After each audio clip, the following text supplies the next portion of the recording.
Greetings and salutations, and welcome once again to the Capeless Crusaders live at the time from the safe house in a weird angle, kind of. Yeah, this is the first time I've gotten here without a bag needing to be over my head. That's true. I've been here long enough. We've let him in. My name is David Barry at Dr. Barry on varying social media platforms. I'm joined.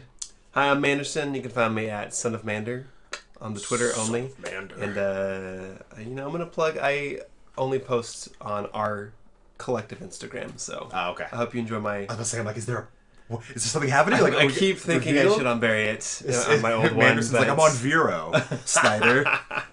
Me and Zack Snyder, not Scott. No, Snyder. not Scott. Zach. So, welcome to a very special episode of the Capeless Crusaders, because we are talking about two specific books, and only those books. No around the horn, no review, no news. Actually, review. That's what we're doing. We're just reviewing. So, we're, of course, talking about two... We're going to call them soft reboots, even though all of the creators involved have said these are not soft reboots. It's kind of is. It's relaunching, relaunch, Sure, soft we'll renumbering. We'll let them say whatever They want to say. Yeah. We're talking, of course, about Avengers #1, which we did talk briefly about on last week's episode, and Justice League No Justice #1. The cover is not white. It looks like. Yeah, but he got that sketch variant. Yeah. So, the reason we're talking about these is because they came out within a week of each other. Yeah. They're the two big two teams. Mm-hmm. And there's also, in my opinion, some striking similarities. Very similar elements. So, you've read both. I have, yeah. I liked both of them. You liked both. Okay. Lot, So, yeah. on a just so we can get it out of the way, simple rating, out of 10, what would you give each book? I'd probably give them both an 8. Okay. Yeah, they're not. I think and the only reason there are books that I have enjoyed reading more than these. I don't think there was necessarily anything wrong with them. Right. There's just things I like better. See, and I gave Avengers an 8. I believe last week I actually gave it an 8. But Justice League No Justice, I actually gave it a 9. Oh, wow. I gave it a 9. And that's probably because I read less DC than you. So for me, like, it's not that I'm more easily impressed, right. but I'm like, I think it was really well done. Of course, it's friend of the show, follows us on Twitter, Zack Snyder, was involved in it, along with his like dream team that he's been pulling out of nowhere. I said Zach again, Scott. I get him mixed up in my head. But of course, we're talking about Williamson and Tinian IV, who were involved on this book, and then Manipul on the artist, with so good colors by Hi-Fi. Hi-Fi. That's who I'm gonna look up Hi-Fi on Twitter again because that's an interesting handle. I think him and Junkie XL hang out. I think they're all like under the Warner Brothers flag. It's like, hey, let's just get some weird, cool names. Yeah. So right out the gate, we talked last week about how Avengers. It's not that you didn't like the art, but it's not your favorite art. Exactly. Yeah. Now, No Justice, Manipul. Yeah. It's very good. Yeah. So I'm just gonna, because we don't always do this, especially because we do audio. So for you audio folks, you're gonna have to buy the book. You should. Probably buy the book. You should buy it, especially because spoilers.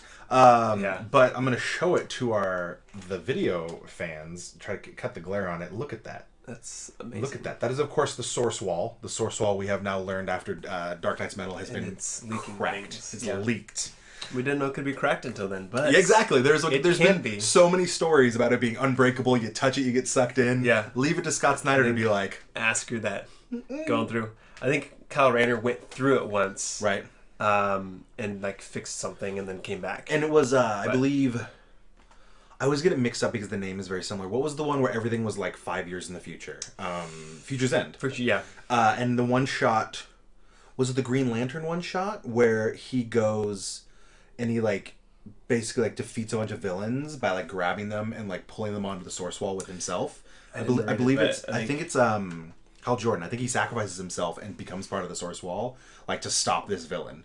So we've seen the source wall before. It's basically like the edge of the universe for DC, and now it's open. Yeah, I mean, I feel like it was a cool concept. Yeah. I really like this idea because it gives a little bit more. It gives a physical form to the multiverse. Mm-hmm.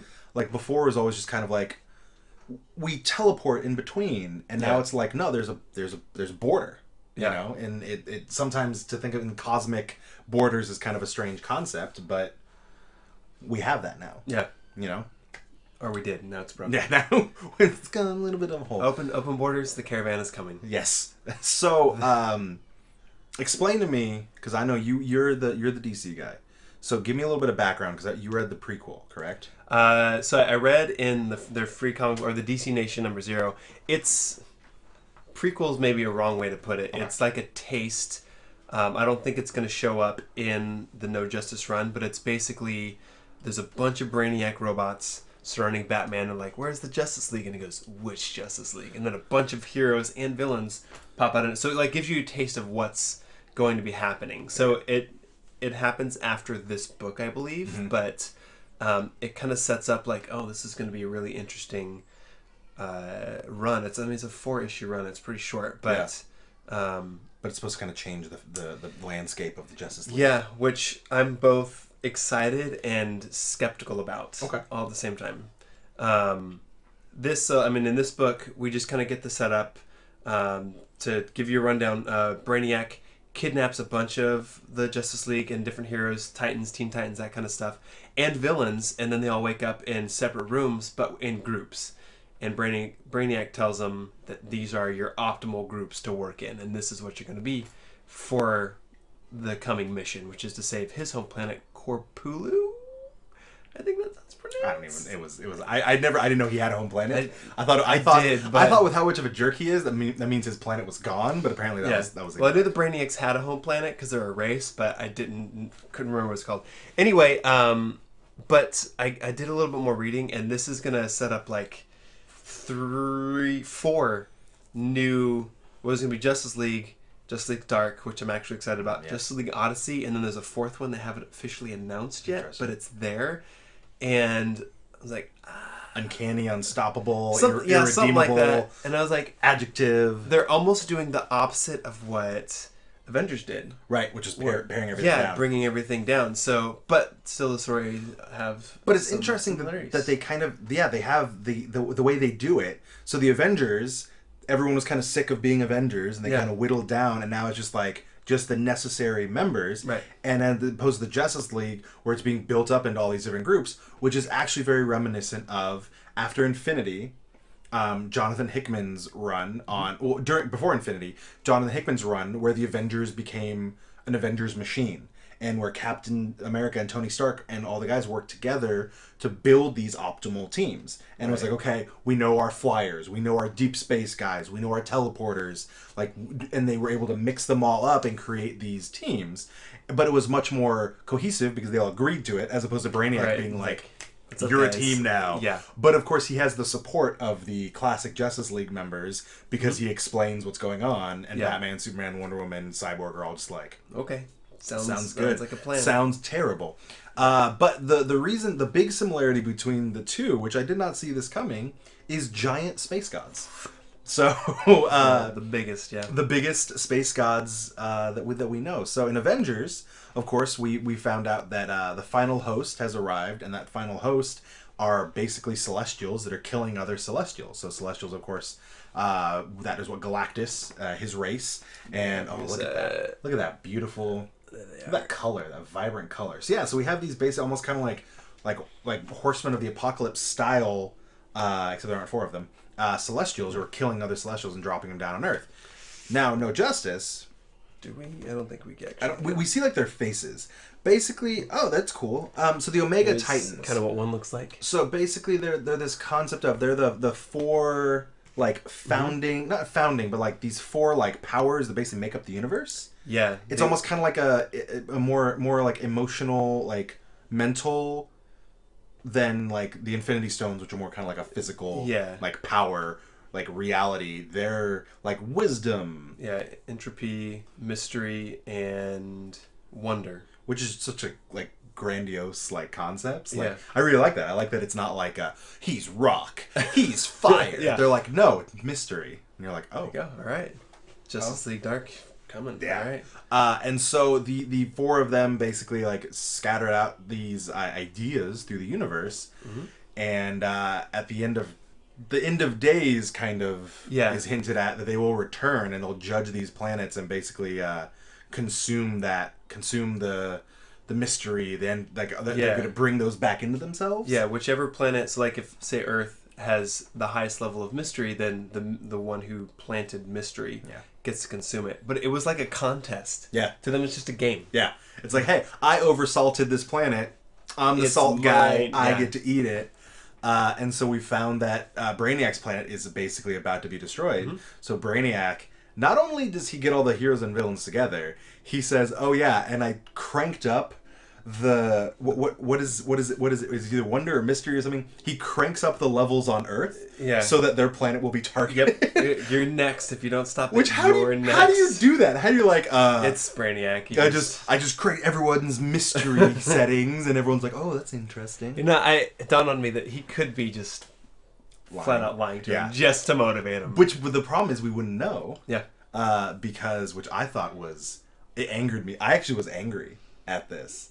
Because of that? I usually don't get angry at comics. I'm usually like, oh, that's good story. This time was one of those times where I'm like, no, why? So Amanda Waller, of course, oh yeah, I forgot that part. Head of the Suicide Squad. Basically, she sees this attack and she sees all the heroes get taken away by Brainiac, and they're basically like, oh, all the heroes are gone. Some are working with him, and so she's like, all right, we need to do something. So she gets all these psychics. Yeah, and I didn't recognize most of them. She'd been kind of like harvesting's the wrong term, but accumulating. Yeah, basically. Yeah, I think the world's strongest psychics in the DC universe. Yeah, I didn't see Simon in there, which was kind of disappointing. Simon, he has like a translucent head, and you can see his brain. And I know who you're talking about actually. Yeah, But there were a lot of them, and I didn't recognize most of them. And they're all plugged in together to basically make like a super psychic, with the intention of hacking Brainiac's brain. Which, under normal circumstances, genius. Yeah, that's a really good idea. Like, let's stop him. Let's prevent him from doing these things. But he's trying he's trying to save the universe. Amanda Waller, you only have a quarter of the information. Yeah, so slow down. And that's because she doesn't have that information. She's like, we have to hack Brainiac and get his plan. And instead of hacking the plan and getting it, they blow up Brainiac. Yeah, they botch it. Which he has multiple bodies though, doesn't he? In like previous stories, he's like had other bodies. Yeah, I mean, he always had like a main body and then just a bunch of Brainiac bots. Okay, I think they maybe. I'd have to look into it, but yeah, he's kind of like Ultron. I feel like he just transfers. There's a chance if he wasn't like locked in there, when it exploded, which if that was his main body, could have been. Yeah, and so the Justice League, because he's like, all right, guys, here's the plan, and then his brain explodes. So Batman's like, I got this, guys. So now the Justice League and the heroes they're split up into their teams, color coordinated teams. Yet they have no idea what they actually have to do, what the optimal plan is in order for them to beat this Omega Titan that has come to Brainiac's planet. So to wait and see. Yeah, so I'm really excited for this. I really like the direction that both books are going. Mm-hmm. I like that Justice League set a really strong foundation and is now branching out their teams, because I think cool teams like that are always fun, as long as they eventually disintegrate back down. Yeah, I mean, there's a point where I think with like Avengers, we kind of saw there were 5 different Avengers titles. You only need like 2, and I tried to keep up with all of them, and I think I only kept up with none of them actually, because there were too many. Yeah. And so that's like my concern with where Justice League is going is, I'm going to want to keep up with all of them, but I'll probably end up maybe doing 1 or 2, which is okay. It's like an oversaturation thing. We've talked about a lot where I prefer books come out more often because then I get to read them more. But this is maybe for them 4 books that are going to come out twice a month potentially, and it could be good, it could be bad, it could be mediocre. I'm hoping that it just doesn't last too long. Yeah, I'm down with it for a short period of time. I'll even try to keep up with them. But it'll be probably really easy unless they're just great stories for me to drop off. And I really don't think they're going to be that good. Yeah, and I like some of the stuff that I read is was talking about how the main Justice League book is going to have a lot of... It's going to be kind of like Justice League Unlimited was, where there's like the main team and then they cycle through characters. And I should probably... sorry, guys. I'm texting you right now. That's the problem. But I'm texting the group. Wrong button. Anyway, they'll have like cycling heroes. Yeah. So like Swamp Thing will show up, and like he's probably going to be on Justice League Dark, but he'll show up. Yeah. They mentioned other characters. He's the only one I can think of right now because I'm really excited that he might be in Justice League Dark, and I'm definitely going to read that. Yeah. Also, Swamp Thing series, so there's that. Yeah. Anyway, I like that Dr. Fate is back in the. There's another one that they mentioned. I mean, not on Justice League Dark, but I mean, he could be. Because we don't know if these teams are necessarily going to be it. Like they might kind of be like, oh, Brainiac had a good idea, but let's maybe shuffle these back out. Yeah. We need Detective Chimp. So basically, what we're telling you is, right now things are good in both camps. Yeah. Both Marvel and DC have really strong foundations with their big teams. The originals are back in a lot of ways. I like they're bringing back certain characters that we love but haven't seen in a while. Exactly. I feel like it's really fresh. I like this idea of in Avengers, I like this idea of She-Hulk but she's got this PTSD. Yeah. And so she's more like a Hulk. I'm actually really interested to see where that's going to go. I liked when she was always green, but she was a lawyer and it was fun. Yeah. And she was very conscious. That was cool. But I like this idea of her just being more like the Hulk of the team. Yeah. And then on the other side, No Justice, we've got some interesting Starfire and Starro paired up together. Yeah. I'm down with this. I'm really excited for it. So basically what we're telling you is, if you're looking for a good jumping on point, that is now. It's now, yeah. Now is a great time, because we just told you. 8s for both, 8 and a 9 for me. Yeah, it's pretty good. The books are really good. We like the stories. We're excited to see where they go. So do it. Jason Aaron and Scott Snyder. They're the two big wigs at Marvel and DC, and they are doing good things. Really good stuff. So yeah, that about wraps it up. Thanks for joining us. A little short snippet for you to check these out. So if you're watching this on YouTube, welcome. Like, comment, and subscribe, please. We would like that. We would also like it, if you're listening to this on audio, if you would just tell a friend. You're like, hey, these guys are great. Facebook, Twitter, Snapchat, share, Instagram. We have a Snapchat. Vero. I think we do. I don't know what the credentials are. That's all right. So don't Snapchat us. Snapchat other people. Yeah. But Instagram. Yeah. Check us out on all social media. Check out our website, thekpluscrusaders.com, for all of your source. We got news there. We got blogs. It's over that direction. Yes. So check out some books. No Justice. Avengers. In stores now. Head over to Empire's Comics Vault. Hey, that's a plug. Your local comic book, pug, and hot sauce store. Yeah. You can't buy pugs, but you can pet. You can pet pugs and buy hot sauce. Yeah. So my name is David Barry at Dr. Barry on varying social media platforms. I'm joined Manderson at Son of Mander on Twitter only. Thank you for joining us, guys. I hope you enjoyed this, and I hope you enjoyed these books. Check them out for the K Plus Crusaders. Good night.